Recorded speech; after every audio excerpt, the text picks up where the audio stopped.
a place of my birth and will be the place for my retirement. Magandang umaga mga boss! Heto na!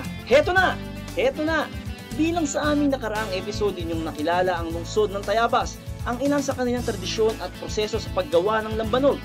Ngayon naman, ating matutuklasan ang decorum na kanilang isinasagawa sa pag-inom lamang ng lambanog kung saan sumasalamin ang kahanga-hangang kaugalian ng mga Tayabasin.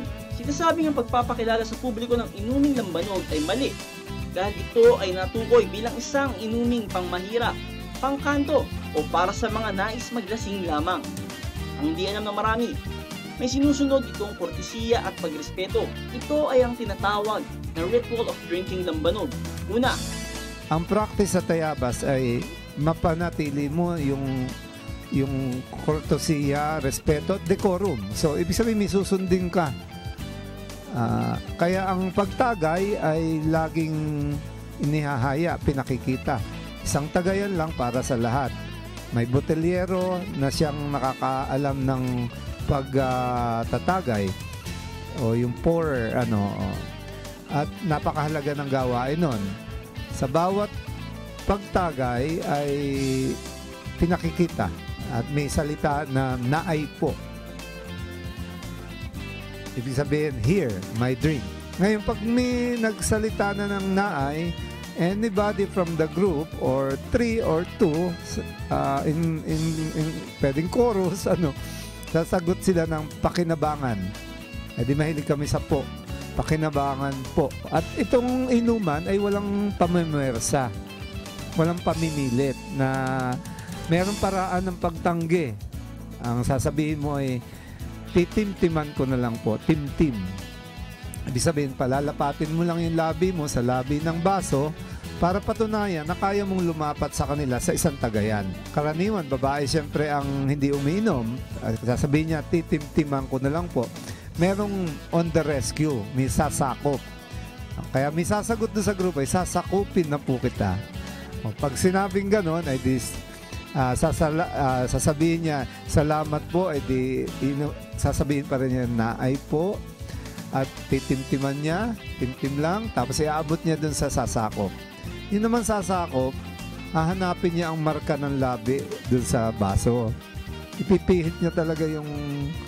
At ang pagpipihit nila ng tagayan ay hindi nila ginaganon. Yung wrist talaga nila, kahit awkward na yung pag-inom.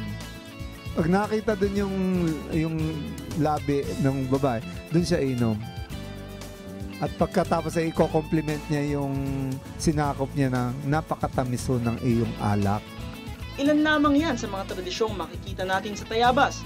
Pero tama na muna tayo dyan. Dahil alam ko, ang pinakahinihintay ninyong lahat ay ang mga destinasyon sa lungsod ng Tayabas.